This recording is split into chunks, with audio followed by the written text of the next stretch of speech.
సంవత్సరాల తరబడి ఎన్ని మందులు వాడినా మీ మోకాల నొప్పులు తగ్గట్లేదా? ప్రాణ పెయిన్ క్లినిక్ లో అత్యాధునిక చికిత్స. నమస్తే రమగారు.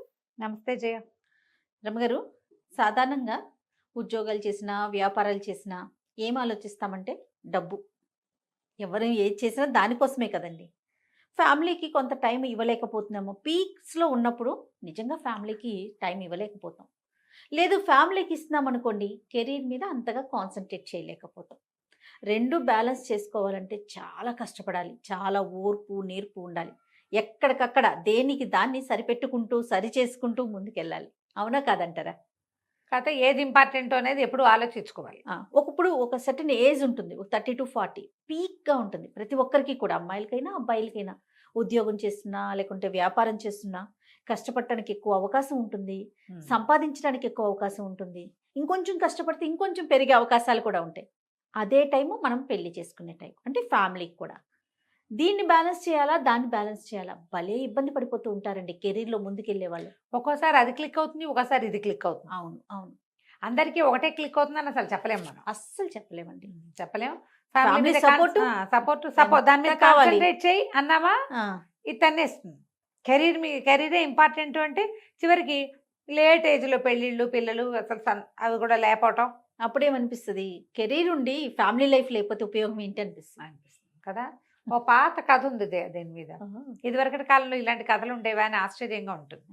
సరే, కథకి వెళ్ళే ముందు మీ ఒపీనియన్ చెప్పండి నాకు. ఎట్లా ప్లాన్ చేసుకోవాలి? బ్యాలెన్స్. నేను చెప్పిందే చెప్తున్నారు రమ్మగారు, మీరు చెప్పండి రమ్మగారు. ఇప్పుడు కాదయ్యా, నువ్వు బ్యాలెన్స్ చెప్పి నేను ఏం అక్కర్లేదు అని ఎలా చెప్తాను? నేను కూడా బ్యాలెన్సే కాదు చెప్పాలి. ఇంకేమన్నా టిప్స్ చెప్పండి. టిప్పుకే ఉంది. మనం ఏంటంటే ఒక ప్రైమ్ టైంలో ఇది ఆ పిల్లల్ని కనాల్సిన వయసు, ఇది దాటితే మీకు ఇబ్బంది అని డాక్టర్ చెప్తే కెరీర్ నాపి పిల్లల్ని కనండి. డాక్టర్లు చెప్తారు 30 లోపల ఫస్ట్ కాన్పు ఇవ్వాలి, 40 ఏళ్ళు వచ్చాక రెండో కాన్పు ఓకే, కానీ మొదటి కాన్పు బిఫోర్ 30. అసలు 25కి ముందైతే మరీ మంచిదట జయ. మనం 49 అని అదని ఎంతమంది డాక్టర్లతోటి మాట్లాడుతున్నాం. అవును, నేను మాట్లాడాను, మీరు ఎన్నో వీడియోలు చేస్తున్నారు. ప్రతి డాక్టరు చెప్పేది అదే కదా. చదువుకునేటప్పుడు కూడా చాలా మంది డాక్టర్స్, ఇవాళ రేపు నేను కొన్ని కేసులు చూసాను జయ, ఎండి చేస్తున్నారు లేడీస్, లేడీ డాక్టర్లు ఎండి చేస్తూ పెళ్ళయింది, పిల్లని కనేసి పిల్లని అమ్మచేతులు పెట్టి చదువుకుంటున్నారు. తర్వాత ఇబ్బంది అని తర్వాత ఏజ్ పెరిగితే ఇబ్బంది, అందుకని పిల్లల్ని పెంచుకుంటూ చదువుకుంటున్నారు చాలా మంది. సో అట్లా ప్లాన్ చేసుకోవాలి. మగవాళ్ళు ఇప్పుడు 36 వచ్చాక పెళ్లి చేసుకుంటారంటే అప్పటికి నీకు 30 దాటిపోయిన అమ్మాయే దొరుకుతుంది. చిట్టి పిల్లల్ని నీకెవరు కదా, ఇప్పుడు గోల అదే కదా. 2 ఏళ్లే గ్యాప్ ఉండాలి. అబ్బాయికి 36 అయితే అమ్మాయికి 34 అంటే సంతాన సాఫల్యం ఎంత వెనక్కిపోయినట్టు. అది ఆలోచించాలా వద్దా? పెళ్ళికి ఆలోచించాలిగా. అందుకని 36 కాదు నాయన, 30 లోపలే మగపిల్లలు పెళ్ళిళ్ళు చేసుకునేందుకు ప్లాన్ చేసుకుని, అంతగా అవసరమైతే ఉద్యోగం చేసే అమ్మాయి, మన ఊళ్ళోనే ఉద్యోగం ఉన్న అమ్మాయి, టైం కొంచెం ఫిక్స్డ్ టైమింగ్స్ కాకుండా కొంచెం ఫ్లెక్సిబుల్గా ఉండే ఉద్యోగం ఉన్న అమ్మాయి, అలా చూసుకోవాలి. ఇక ఇవాళ రేపు కొంతమంది ఏం చేస్తారంటే అమ్మాయి కూడా చాలా సూపర్ ఎడ్యుకేషన్ ఉండాలనుకుంటారు. సూపర్ ఎడ్యుకేషన్ ఉన్నాక అది ఇంట్లో కూర్చుంటుంది అమ్మడు. ఉద్యోగం కోసమే కదా పాపం కష్టపడేది. కెరీర్ కావాలనుకుంటారు కదా, ఇంత చదువుకుని ఏదో బిల్డప్ చేయాలనుకుంటారు, ప్రూవ్ చేసుకోవాలనుకుంటారు. అప్పుడు పిల్లల్ని గాను అని వాళ్ళని బలవంత పెట్టలేం కదా మనం. కొంచెం ఆలోచించుకుని బ్యాలెన్స్ పట్టు విడుపుతోటి చేయాలి. నీ బ్యాలెన్స్ అన్నది నేను పట్టు విడుపు ఉండాలి గ్యారంటీగా ఉంటే. అప్పుడు కూడా ఇది కూడా ప్లానింగ్ ఎప్పుడు ఒకళ్ళతోటి కాదు కదా జయ. ఫ్యామిలీ ప్లానింగ్ అంటే ఇద్దరు, వీళ్ళు ప్లస్లు మైనస్లు ఆలోచించుకోవాలి. ఒకసారి ఎక్కాలి, ఒకసారి దిగాలి. కొంతమంది పెళ్ళిళ్ళు చేసుకుంటున్నారా చూడు, మనం కథ చెప్పకుండా నేను నీకు లెంగ్దీ మ్యాటర్ చెప్తున్నా. పిల్లల్ని కంటం పట్ల ఇద్దరికి ఒక రకమైన అభిప్రాయం ఉండటంలా. మగవాళ్ళు పిల్లలు వద్దనుకుంటారు, లేదా అమ్మాయిలే పిల్లలు నా వల్ల కాదు, ఎవరైనా తెచ్చుకుని పెంచుకుంటాను అంతే తప్పిస్తే నేను కన్ను, ప్రెగ్నెన్సీ భయం, పెంచలేను, నేను ఇప్పుడే కాదు, నేను పిల్లల కోసం రెడీగా లేను, ఇలాంటివి చెప్తారు. పెళ్లికి ముందే ఇది మాట్లాడుకుంటే మంచిది. మాట్లాడుకునే మ్యాటర్స్ లో కిడ్స్ మ్యాటర్ కూడా మనం మాట్లాడుకోవాలి. ఎక్కడికి వెళ్ళిపోయాం రమ్మగారు. మరి ఏం చేస్తాను జయ, పెళ్ళి అంటేనే నెక్స్ట్ జనరేషన్ కదా, దాన్నే వద్దనుకుంటే ఇంకేముంది. పెళ్ళి ఇక పెళ్ళి ఎందుకు? అంత Parent ఘోరంగా ఆ? ఉన్నామా రమ్మగారు? ఉన్నామమ్మా, ఉన్నాం, అలాగే ఉన్నాం. అవి వింటుంటే ఇప్పుడు నేను అంతా విని విని విని తలకాయ వాచిపోయి ఫిల్టర్ చేసి 2 ముద్దుగా 2 వాక్యాలు చెప్తే నువ్వు అలా కంగారు ఆ, పడుతున్నావు. అవన్నీ విన్న ఆశ్చర్యపోతున్నా వాళ్ళ నేను. పరిస్థితి ఏంటి? నిజంగా నేను ఆశ్చర్యపోతున్నాను రమ్మగారు. పిల్లలు వద్దు అనుకొని పెళ్లి చేసుకుంటాము అనుకునే వాళ్ళు ఉన్నారా? ఏం పర్వాలేదు, ఏం పర్వాలేదు, ఓ మై గాడ్. ఏం పర్వాలేదు. వాళ్ళు కూడా వచ్చేసారు చైనాలలాగా 1 or none లోకి వచ్చారు. పుడితే ఒకటి పుడుతుంది, లేకపోతే పోతుంది, పోని హాయిగా ఉంటాం. కెరీర్ నిజంగా నేను చూసి చెప్తున్నా కదా. అదే మీరు ఎన్ని కేసెస్ చూస్తా ఉన్నారు? ఇప్పుడు మనకి పే చేసే కేసులు చాలా తక్కువ చేయ, అవును, చాలా తక్కువ. అవును. నేను మాట్లాడే కేసులు చాలా చాలా ఎక్కువ. చాలా ఎక్కువ కదా. చాలా ఎక్కువ. ఈ మాట్లాడే కేసులు వింటుంటే వింతగా ఉంటుంది. అవును, అవును. ఇంత విచిత్రం విడ్డూరం ఇలాగా వినిపిస్తూ ఉంటాయి. ఈ సరే, కథలోకి ఇంతకీ కథలోకి వెళ్దాం. పూర్వమట గిరికూటం అనే ఒక పెద్ద నగరానికి క్షేమేంద్రుడు అనే ఒక రాజుగారు ఉండేవారట. క్షేమింద్రుడు. ఎంత బాగుంది కదా పేరు. 3 అబ్బాయిలట ఆయనకి. నందుడు, సునందుడు, ఆనందుడు. ఈ 3 అబ్బాయిలు ఉన్నారు. వీళ్ళు కొంచెం లేట్ ఇష్యూ, పిల్లలు లేటుగా పుట్టారు. ఆయన పెద్దవాడు అయిపోయాడు క్షేమేంద్రుడు. అయితే అనుకోకుండా ఆయన ఒకసారి మరణించేశాడు, సడన్గా పోయాడు ఆయన. పోయేసరికల్లా పిల్లల్లో ఎవ్వరికి యవరాజ్య పట్టాభిషేకాలు అవి చేయలే. ఉంటామనుకుంటాం కదా జయ, మనం పోతామని ఎవరు అనుకుంటారు? పొరపాటును కూడా అలాంటి ఊహలు రావు. అయితే సైన్యాధిపతి చాలా గట్టివాడు. అతను రాజ్యాన్ని సంభాళించాడు. సంభాళిస్తే కొంతకాలం నడుస్తుంది. 3 అబ్బాయిల్లో పెద్దవాడైన సునందుడిని రాజుని చెయ్యాలి.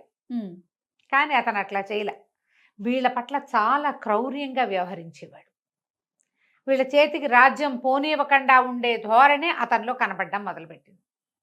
వీళ్ళకి అన్నీ కట్ చేసేసాడు. విసిగిపోయారు వాళ్ళు, పారిపోయారు ఒకరోజు. ఈ రాజ్యం మాది, మేము ఇది చేసుకుందామని క్లెయిమ్ చేయడానికి అక్కడ ఏ ఆసరా వాళ్ళకి లేకపోయింది. 3 పారిపోయారా? 3 కలిసి వెళ్ళిపోయారు. వాళ్ళకి అక్కడ క్లెయిమ్ చేయడానికి వేరే ఆసరా ఏం లేదు. మంత్రులు సైన్యాధిపతి వైపే ఉన్నారు, ప్రజలు సైన్యాధిపతి, అధికారులందరూ సైన్యాధిపతి చెప్పిన మాట వింటారు. మీకు తెలియదు అంటారు వీళ్ళని. ఇది మాది వీళ్ళని అని వీళ్ళు అన్నా, వీళ్ళని రాజు చేయమని రాజులను చెయ్యి, ఈ పిల్లాడిని రాజుని చెయ్యి, మిగిలిన వాళ్ళిద్దరిని యువరాజులను చెయ్యి అని చెప్పగలిగే సత్తా ఉన్నవాడు ఎవడు లేరు అక్కడ. అందరినీ ఆయన గట్టిగా బిగిచ్చేశాడు సైన్యాధిపతి. ఇక అతని చేతిలోకి వెళ్ళిపోయింది. ఇంకేం చేస్తారు? 3 కలిసి ఇక మనం ఇక్కడ ఉండద్దు, ఇక్కడ మనకి ఫ్రీడము లేదు, వేరే ఎక్కడికైనా వెళ్ళి ఆలోచించుకుందాం అసలు ఏం చెయ్యాలో అని 3 కలిసి పారిపోయారు. ఓకే. పారిపోయి నగర శివార్లు దాటేశారు. దాన్ని ఆనుకుని అవతలకి చాలా పెద్ద పెద్ద అడవులు ఉన్నాయట. అడవుల చివరికి వెళ్ళిపోయారు. ఏవో గుర్రాలు వేసుకుని వెళ్ళారు. అడవుల్లోకి వెళ్ళాక ఇక మనుషు సంచారం ఏం కనపడుతుంది? ఒక 3-4 రోజులు డక్కా మొక్కీలు తిన్నారు. చివరికి ఆ అడవి చివర ఒక పెద్ద పాక వేసుకుని ఉన్న ఒక కుటుంబాన్ని చూశారు వీళ్ళు. పూరిపాకే కానీ పెద్దది. సరే, ఇంకా అప్పటికి ఏవో కాయా కసరు తిన్నారు 3-4 రోజులు. ఒక పూటైనా ఉడికిన అన్నం తినాలనిపిస్తుంది కదా. సరే, ఆ ఇంటి వాళ్ళు ఎవరున్నారో చూద్దామని ఆ ఇంటికి వెళ్ళారు. వెళ్ళేసరికి ఆ ఇంట్లో ఒక ముసలాయన కూతురు ఉన్నారు. కూతురు పేరు ఇందుమతి, ఒక 16-15 ఏళ్ళ పిల్ల. సరే, ఆ ముసలాయన వీళ్ళని చూసి ఎవరో రాజకుమారులాగా ఉన్నారని, రండి బాబు, ఎన్నాళ్ళు అయింది ఈ దారిని ఎవరైనా మనుషులు వచ్చి, మేమేమి ఉంటున్నాం, ఏవో మేకల్ని వాటిని కాసుకుంటాం, మా దారిని మేము ఉంటున్నాం, చిన్న పంట ఏదో పండించుకుంటున్నామని వీళ్ళకి చక్కగా అన్నము అవి పెట్టించాడు. అన్నాలు తిన్నారు, చక్కగా ప్రశాంతంగా కూర్చున్నారు. కూర్చున్నాక 3 మాట్లాడుకోవటం మొదలు. ఇప్పుడు ఏం చెయ్యాలి? మాట్లాడుకుంటుంటే పెద్దవాడు అన్నాడు, చాలా సైన్యం కావాలరా, ఇది కంట్రోల్ చేయాలంటే వీటిని మనం సైన్యాన్ని సంపాదించాలి, మొదట జనాన్ని కూడగట్టాలి. ఎంత సైన్యం ఉంటే అంత మంచిది మనకి. అప్పుడు సైన్యంతో సహా విరుచుకుపడి మన రాజ్యాన్ని మనం లాక్కోవచ్చు. బాగుంది కదా. అక్కడి నుంచి 2వ వాడు అన్నాడు, నందుడు, కాదు సైన్యం కాదు, డబ్బు కావాలి. వాళ్ళందరినీ వాడు అధికారంతో కొనేశాడు, మనం డబ్బుతో కొనాలి, డబ్బు బాగా సంపాదించుకురావాలి, డబ్బే ముఖ్యం. ఈ మొత్తం సమాజం అంతా మన చేతిలోకి రావాలంటే అడిగిన వాడికి అడగని వాడికి డబ్బుతో కొట్టేయాలి వాడిని. ఇది కూడా పాయింట్. 3వ వాడిని అడిగారు, ఏరా ఆనంద, నువ్వేం చేస్తావురా అని. ఏమో ఇంకా ఆలోచిస్తున్నాను, చెప్తాను అన్నాడు. ఆ అబ్బాయి దృష్టి వాళ్ళతో పాటు ఆ కబుర్లు వీళ్ళు మాట్లాడుకుంటుంటే ఆ మాటలు వినడానికి వచ్చి కూర్చున్న ఇందుమతి మీద ఉంది. పెద్దవాళ్ళిద్దరి దృష్టి రాజ్యం మీదే ఉంది. సరే, ఇంకా ఒక పూట గడిచాక కొత్త స్థిమితపడి 4 రోజుల నుంచి ప్రయాణం చేశారుగా, స్థిమితపడ్డాక వాళ్ళ దగ్గర నుంచి ఏదో కాస్త తినుబండారాలు ఒక 2-3 రోజులకు సరిపడా మూట కట్టుకున్నారు. అన్నదమ్ములు ఇద్దరు చెప్పారు. ఒకళ్ళు ఈశాన్యానికి, ఇంకోళ్ళు వాయవ్యానికి బయలుదేరారు. మేమిద్దరం చెరో వైపుకి వెళ్తాం. ఒకళ్ళు డబ్బులు సంపాదించుకొస్తామన్నారు, ఇంకొకళ్ళు ఇంకొకరు సైన్యం సైన్యం. తెచ్చుకుంటాం అన్నారు. ఆనందుడు అన్నాడు, సరే మీ ఇద్దరు బయలుదేరండి, నేను ఆలోచించుకుని నా దారి నేను బయలుదేరుతాను అంటే ఆనందుడి గుర్రం ఇక్కడే ఉండిపోయింది.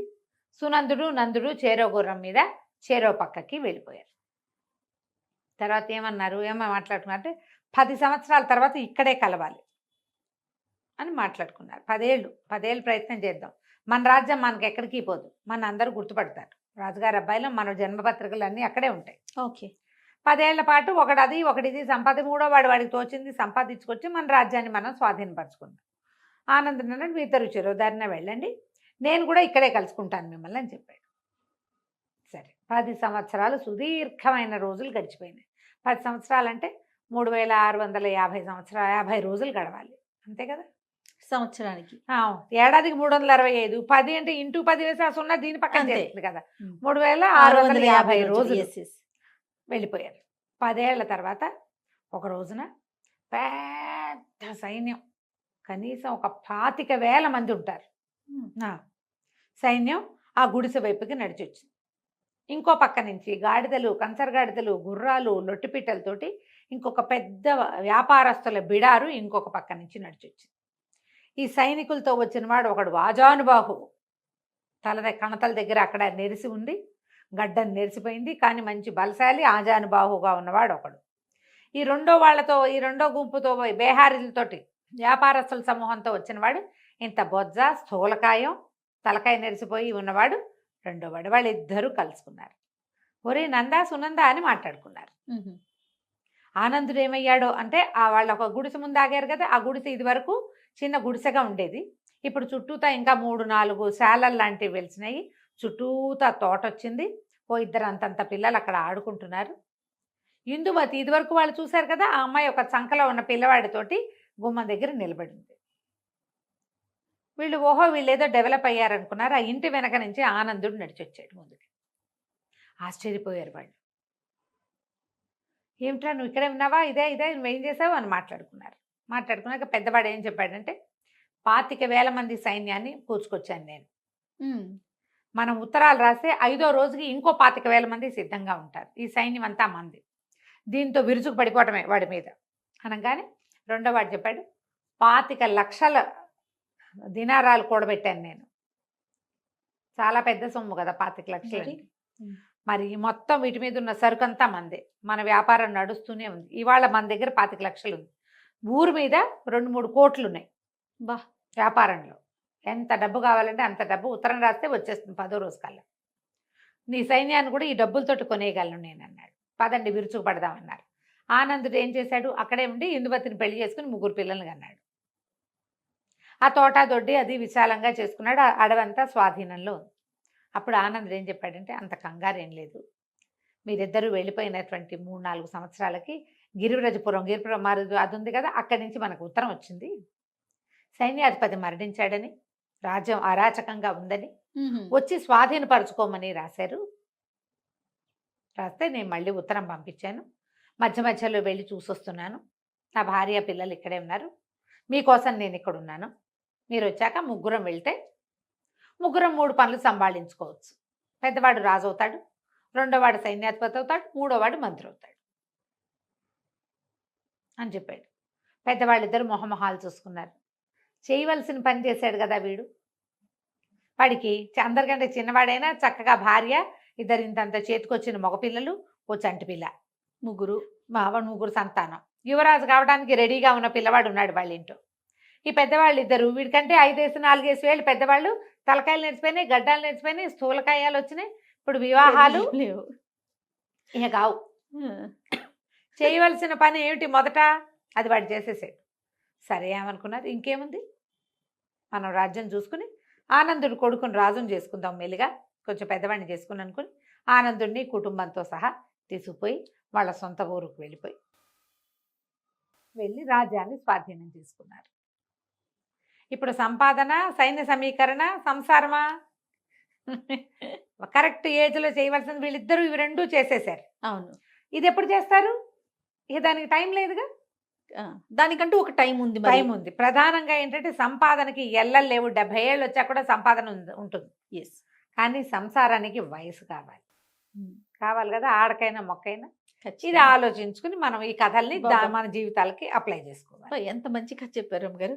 సూపర్ అండి, నిజంగా నిజంగా పాత చాలా కథ బాగుంది. కదా.